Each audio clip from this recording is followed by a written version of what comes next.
Good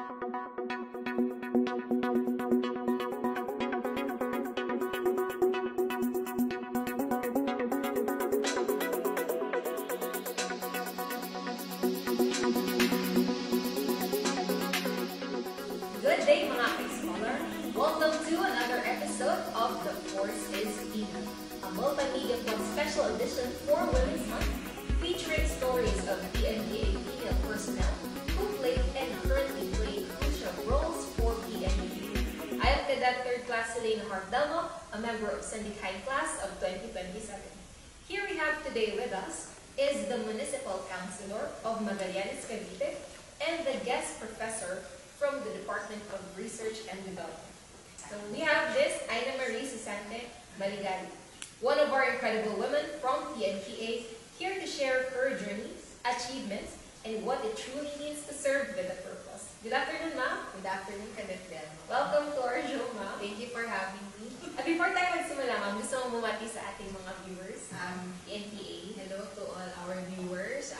I hope that you'll enjoy this episode. So, can you share a little about yourself, ma'am, and your journey? Okay, so again, I'm Aina Marie Sisante Maligalig. I am a public servant, municipal councilor, currently in my 3rd term, and I'm also a guest professor here in PNPA. I started here in 2022. In the beginning, I was under the Department of General Education, and then after a semester, I moved to the Department of Research and Development. So up until now, I'm teaching research, and in this sem, I'm teaching public speaking. So you mentioned, ma'am, na your job now is municipal councilor and also the guest professor for public speaking. Paano na-connect niyo? Okay, actually, it's very interesting how both connects, no? Kasi syempre, as a public servant, lagi tayo nasa harap ng publiko. So now that I'm teaching public speaking, I feel like I'm teaching what I am applying in the field. So, lagi tayo nasa session, sa iba't ibang functions sa ating community, and then pagdating sa PNPA, tinuturo natin sa cadets yun. Kasi diba, syempre, ang mga cadets eventually, they will become mga magiging future chief of police sila, maglalagay sa station. So, meron na agad para overview on how they will interact with the people in local governments. So, ganun ko siya tinatay up pag nagtuturo ka ng public speaking. So, before, ma'am, meron ka bang prior experience in relation to education? Okay. Actually, I've been teaching since 2012, but in a private university. So, ang talagang forte ko is nasa public administration, political science. That's basically my background. So, ano naman yan, parang side hustle lang. Talagang by heart at saka full-time public servant tayo. So, I started in the local government 2008 pa. Pero I wasn't a municipal councilor at that time yet. I'm working parang assistant to the mayor at that time. Tapos, it was only in 2016 that I ran for municipal councilor. And fortunately, now I'm in my last term.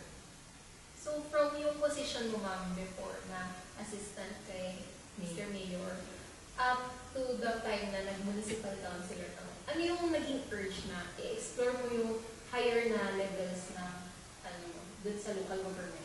So, just parang hindsight, no? Ako kasi, since I was in college, pangarap ko magtrabaho sa gobyerno. Napaka-clear sa akin yan. Gusto ko magtrabaho sa gobyerno.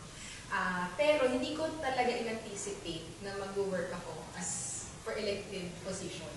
So, nung nasa local government unit na ako, I was doing, from assistant of the mayor to administrator. Parang nakita ko doon yung impact na magagawa mo pag nagsiserve ka sa community. Kasi, ano yung isa sa mga naging motivation ko? One example, no? Meron pupunta sa office namin, meron lang siyang hihingiin na parang simple document, like mayor's clearance, o kaya affidavit. Pero alam mo, makikita mo yung sobrang thankful sila. Parang yung nagawa mo sa kanila, sobrang laking bagay. Pero actually, these are just day-to-day paperworks na ginagawa ng office. So nakikita mo na pag nasa local government ka pala, mas nakikita mo yung impact ng services mo sa community. Kaya doon yun yung nagtulak sa akin na, okay, I try to run for municipal councilor kasi if I am in that position, I will be able to do more, no? Not just assisting the mayor, but I can also do more as a local legislator. So, purely yung willingness mo, ma'am, to do more for the public. Yes, exactly. So, napakaswerte namin, ma'am, na meron tayong mga public servant na ang intention is purely to serve yung tinatawag natin na service talaga. And matanong ko din, ma'am, meron ka bang relatives na growing up, did you see them also in public service? Yes. Well, my dad for one was the mayor, and then one of my aunts, yung sister ng dad ko, was retired ambassador. Well, retired na siya, ambassador. And then yung isa ko ding tita was also working in NEDA. Sa NEDA siya. And then yung isa ko namang tito na siya naging barangay captain siya. So basically, no, nasa iba-iba kaming field na government, both elected and different agencies as well. So, dun mo nakita, ma'am, na first hand na, ay, ito pala yung ginagawa ng public servant. Tapos nakikita mo din, ma'am, yung mga sinaserve din ng mga tao. Kasi personal, alam ko, ma'am, na pumupunta sila. Kaya na-awaken yung calling mo, ma'am. Yes. Those, sila yung mga role models. And all of these experiences na sinabi mo, ma'am, in relation dito sa ating academy, which is yung mga cadets natin, ma'am, will be future public servants and the leaders. Paano makakatulong yung experience niyo, ma'am, dito sa amin bilang cadets, Okay. as our guest professor? Okay, so as like I mentioned kanina, so like now, I'm teaching public speaking. So sa ngayon, so i-imbibe natin sa mga kadete, paano pa tayo makipag-usap sa mga community leaders natin, paano tayo makikipag-usap sa general public, kasi pag nandun ka na sa field, iba't ibang tao ang makakausap mo. So hindi ka lang nakafocus sa mga officials, mainly ang makakausap mo is yung mga day-to-day, mga ordinary citizens na maaaring may complaint or may mga concern. So dapat maituro natin yun sa mga kadete na may ibang paraan paano makikipag-usap sa tao, how do we interact with the public, kasi syempre malaki yung ini-expect sa inyo, no, as cadets and future public servants, na syempre when you are already in position, you are already in a position of authority, so what you say will matter. So what you say is like is an authority to other people. So kailangan maingat tayo sa sinasabi natin, kasi pag isalita tayo at na-quote tayo at na-misquote tayo, it would be taken against us. So yun yung isa sa ini-invite natin sa mga kadete. Paano in public speaking, how do we interact with the public when they're already in the field? So, aside from public speaking, ma'am, meron ba kayong plans to venture sa different subjects? I'd like to teach siguro eventually political science, kasi yan talaga yung background ko. I know you have a subject there. Pero sa ngayon, I'm enjoying research and public speaking. Kasi sa research, ang kagandahan ng pagtuturo ka din sa research, maraming new ideas coming from you that we just put into structure and eventually will help the institution to given ko anong study na personally. So, I agree with you, ma'am, na sa sinabi mo kanina na napakaswerte namin kasi meron kaming mga professors wherein sila yung meron talagang experience sa field, which is hindi mo makukuha sa mga textbook or matutunan theoretically. Makukuha mo lang talaga siya through experience. And sabi nga natin, ma'am, mas expensive to learn from your own mistakes. Yes, actually. I agree with you. So, napaka-diverse ng community natin. Meron tayong iba-ibang klase ng tao. And yung sinabi mo nga, ma'am, na iba-iba yung way dapat ng pakikitungo natin. So, dapat bilang leaders, meron tayong skill na adaptable and flexible. Correct. So, alam ko, ma'am, na madami sa ating nanonood na mga aspiring na public servants also and leaders. So, yun yung mga tips ni ma'am na maging adaptable tayo and flexible sa mga situations. And since you're celebrating also Women's Month, ma'am, we would like to know your stand on women empowerment. So, para sa inyo, ma'am, ano yung women empowerment? Okay, for me, women empowerment is not just women participating, but women to be part of the decision making as well. Kasi iba yung nagpa-participate lang tayo, iba yung part tayo ng decision making. Kaya para sa akin, women empowerment is not just about women participation, but women in decision making as well. So, hindi, it's like one step further mo. Yes. Involve tayo dun sa part na yun. And also, we take action.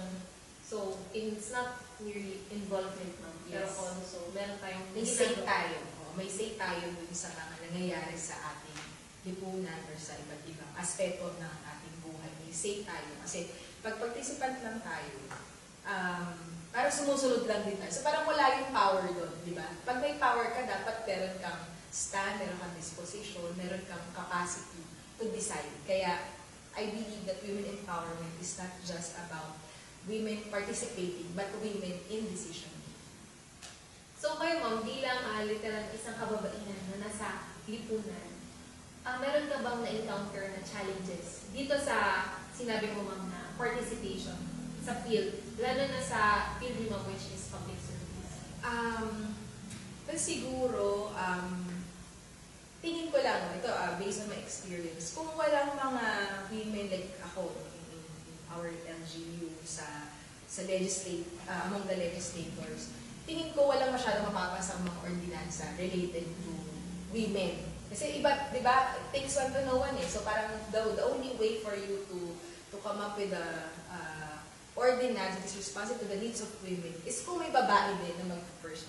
So tingin ko, yun. Pero siguro I was medyo fortunate naman ako na yung mga members of our Sangguniang Bayan ay very supportive naman. Pero iba rin kasi pag take the lead na babae na mga ordinansa para sa mga babae.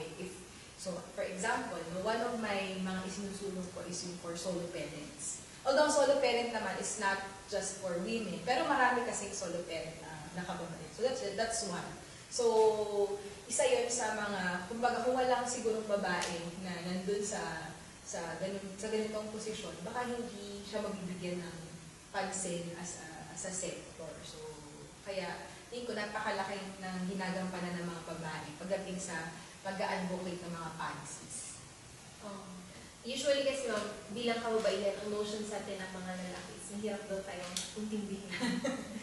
So, I think, yun yung isa, malaking advantage talaga siya na merong babae talaga na it means merong nakakaintindi talaga. Saka halimbawa, another one is yung safe spaces. Kasi nagpasa na rin kami sa amin ng ordinance na safe space, yung sa para anti-catcalling, ganyan, safe spaces ordinance. So, yung mga ganun. Kasi pag hindi walang magsusulong na lalaki kasi alam nila na medyo mabigat yun para sa kanila kasi mabigat yung mga provisions ng safe spaces law. Tapos i-translate mo siya into an ordinance. So, medyo mabigat siya. So, kailangan may babae talaga paliwanag. Bakit ba mahalaga na ito yung mga provision?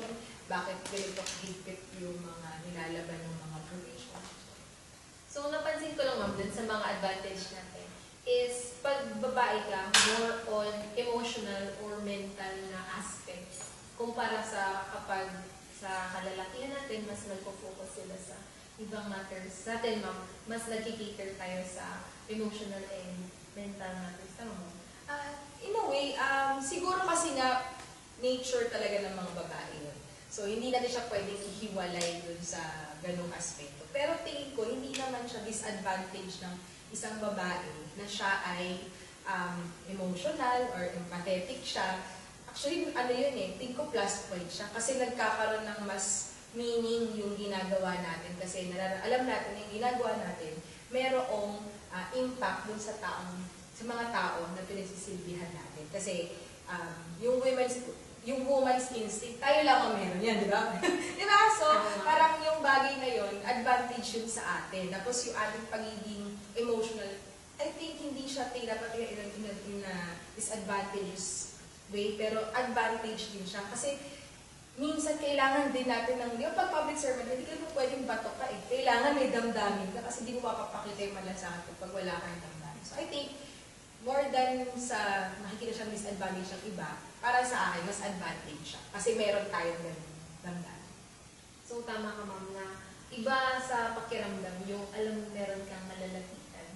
lalo na dun sa mga leaders natin sa society ngayon, na mapagsasabihan mo ng mga challenges and mga na-encounter natin, mga pagsubok sa araw-araw. And bilang isang public servant for since 2008? 2008 ako nag-start, 2008, pero 2016 ako when I ran for public office. Meron ka ba ngayon, ma'am, na specific na ina-advocate? Okay. At least in my locality, no? So, nandun pa rin, nandun yung advocacy ko for solo parents, nandun yung advocacy ko for alternative learning system. I support yung ALS learning, so isa yan. And then, at the same time, nandun din yung, I'm also an advocate of tourism din, no? Kasi alam, yung tourism is a mobilizer of economic activity and livelihood for the community. So, yan yung mga trust na tinitingnan ko talaga dun sa locality. And how do you think women can take on more leadership roles sa ating society? Okay. So, I think women can take more leadership roles kung mas maging mas active tayo sa community. Kasi syempre, kung hindi tayo mag-a-active sa community, hindi mapapansin yung leadership skills natin. So, kailangan nandun yun. So, nandun tayo sa may level. So, ika-participate tayo, and then eventually, we're stepping up one at a time para mas maging, kumbaga kailangan mas proactive yung mga kababaihan in taking leadership roles. Kasi tingin ko hindi naman siya dapat parang kailangan ng babae to take it. Kasi nasa bahay nga, di ba? Sino ba ang decision sa bahay? Di ba? Ang nanay, babae yun. So, and what is the difference pag nandun siya sa community or nasa position sa government? I think kaya niya rin yun. Kasi sabi nga nila, a good homemaker is also a good leader. Diba? Kasi kung kaya mo patakbuhin ng maayos yung pamamahay mo, kaya mo patakbo kahit malaking team. So it's good to take note of that, ma'am, na sa maliit na unit, kapag kaya mo, ibig sabihin kaya mo din i-handle yung sa pang-malakihan na unit. And also, ma'am, do you believe, ma'am, na being isang kababaihan sa field mo, bilang public servant, does it hinder your performance in any way? In my experience, no. Actually, it's always, I always see it as an advantage na kapag babae ka dun sa leadership role. Iba rin kasi ang babae, iba siyang mag-desisyon, iba siyang mag-approach, iba siyang magbigay ng advice, magbigay ng serbisyo. Iba yung karinya ng babae. So, para sa akin, hindi siya naging hindrance in any way, based on my experience. So, it's more of an advantage, yes. Ngayon naman, ma'am, ano yung mga initiatives or policies na nakikita mo na gusto mo makita na ma-implement to further support women's rights? Siguro to have policies or laws that could give women more choices, no, in many aspects and opportunities as well. I don't have a specific policy in mind yet, pero given naman may mga GAD policies na tayo. Pero siguro yung mga programs na mas hihikayat pa, mag-encourage pa sa mga kababaihan natin to take leadership roles, mga women leadership programs, yung mga ganyan. At the same time, yung mga parang how do we become a strong independent women, alam mo yun. So kasi ang laki ng pagbabago ang mga babae ngayon talagang hindi na sila katulad ng dati sa bahay lang. Meron siyang ibang ginagawa sa career-wise. So I want to see more policies that will give more opportunities for women and choices for women in many aspects of their life, from health, education, jobs, in their career, in different industries. Yun yung gusto kong makita ng mga policies na ma-pursue eventually. So, tama ka dyan, ma'am, na unti-unti na nabibigyan ng spotlight yung mga kababaihan sa roles natin sa society as compared before. Tapos ngayon, ma'am, siguro kailangan ng konting tulad. Yun yung sinasabi mo, ma'am, na opportunities and mga instances kung saan sila pwedeng mag-discover kung ano ba yung pwede nilang i-contribute. And ngayon naman, ma'am, ano yung pwede mong ibigay na motivation sa ating mga manonood, specifically sa mga kababaihan, whether yung mga youth natin or yung aspiring future public servants, ano yung pwede mong ibigay sa kanila na advice?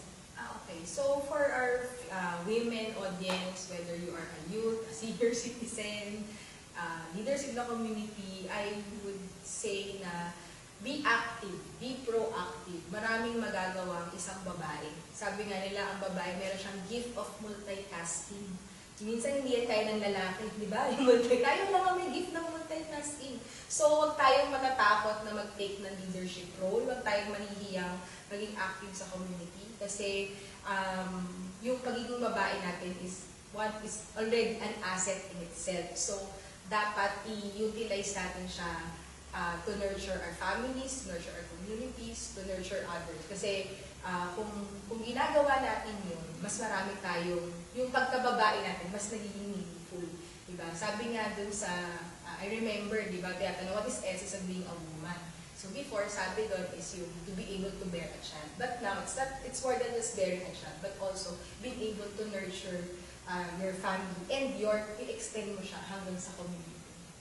So yun siguro yung naahan ng papayo na be there not only for yourself but also for other people para mas maging meaningful yung pagkababae natin. So on that note, we end our interview for today, ma'am. Alam ko na madami kang na-inspire na manonood, ma'am. And we thank you for the time na inalaw mo sa kanya. We truly appreciate you sharing your story here today, lalo na sa ating mga manonood. So and with that, we conclude our interview for today. Thank you for joining us.